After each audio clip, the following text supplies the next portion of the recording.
Hello everyone! Today I want to showcase some of the new challenge modes and casual modes available in Andaron Saga Definitive Edition. These are alternate modifiers that you can add on to any consecutive playthrough to spice it up. When you get asked if it's your first time playing Andaron Saga and you say no, the game will ask you if you want to activate challenge modes. These will make the game harder. Let's go over all of them. Stronger Bosses is a returning challenge mode from Andaron Saga, but it works a little differently this time around. It will still add 5 bonus levels to all bosses, which will improve their stats, and it will also give them much better starting equipment. However, they also now get a skill which halves all the damage they take, making them much harder to defeat. This is one of the most challenging challenge modes in the game, and by itself will provide a considerable difficulty increase. Unique Foes is another returning challenge mode from Andaron Saga, and it works the same way. On every map it will swap out some enemies with stronger ones, and it will often make you go up against unique classes which you don't typically see as enemies in the game, making it a very different experience. Budget Saga is an alteration on the challenge mode No Gold from Andaron Saga. However, instead of just eliminating all the gold received in events, Budget Saga will reduce all of the gold you get on average by about 75%. This includes gold from events and also droppables from enemies. This results in a game where you have to manage your gold much more carefully. Then of course we have everyone's favorite, PH mode. This does something different for every map, all depending on PH's whims and mood. In Chapter 8, for example, Robert will bring in Steel Knights to surround the entrances to North Haven, resulting in your mobility on the map being greatly reduced.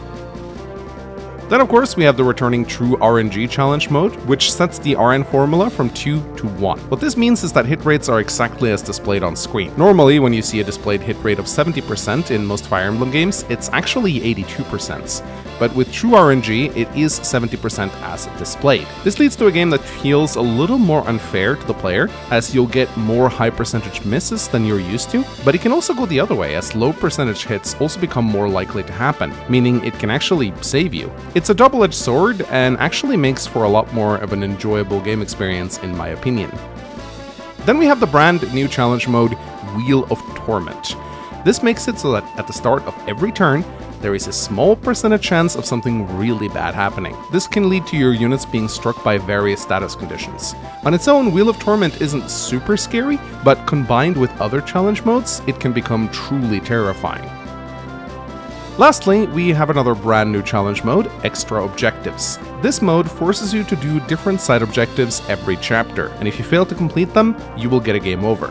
You can check the objectives by clicking on the objective tabs. In Chapter 1, for example, the Extra Objective challenge mode is to visit every village on the map before it ends. Alright, so those are all the challenge modes available in Andaron Saga Definitive Edition. However, we also have something called casual modes, which makes the game easier. You can mix challenge and casual modes together if you want, or you can just activate casual mode for a more enjoyable and chill experience. Anyway, let's go over each of them. So the first one we have is Deathless, which turns off the permadeath feature for the entire game. When a unit falls, they'll be unavailable for the rest of the map, but then they'll return as normal at the start of the next one. The only exception to this rule are units that give a game over condition when they die. Paragon mode is exactly what it sounds like. All units get a hidden skill that doubles all the experience points they earn. No Fog does exactly what you think.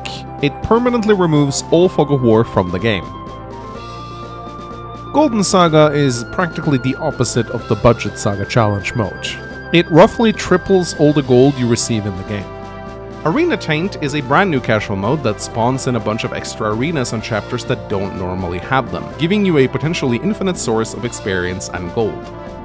And then we have the Relaxation Run. This is a mode that removes any kind of timed events from the game. Defense maps can continue playing for as long as you want them to, bosses will remain stationary and will never charge you, bandits will not go for villages, and you won't be stressed by the game in any way. You can take your time and complete the maps at your own leisure.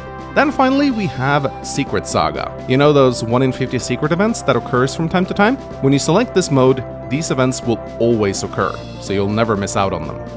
Lastly, in addition to challenge and casual modes, we also have an option to alternate your growth rates. You can either choose to double your unit's growth rates, which makes for a very fun snowball run, though if you do this, it is treated as a casual mode. However, if you're insane, you can also halve your unit's growth rates, or if you're feeling particularly spicy, you can even do a 0% growth run. So yeah, those are a few new features that will be available in Andaron Saga Definitive Edition. We hope that they will add some replayability to the game and that you'll enjoy it when the time comes out. Let me know in the comment section which of these modes you might be interested in undertaking, and if there's a special combination of these that you'll be attempting once Definitive Edition comes out. Leave a like and a comment, and make sure to join our Discord server. My name is Sid Mengs. Thank you so much for watching.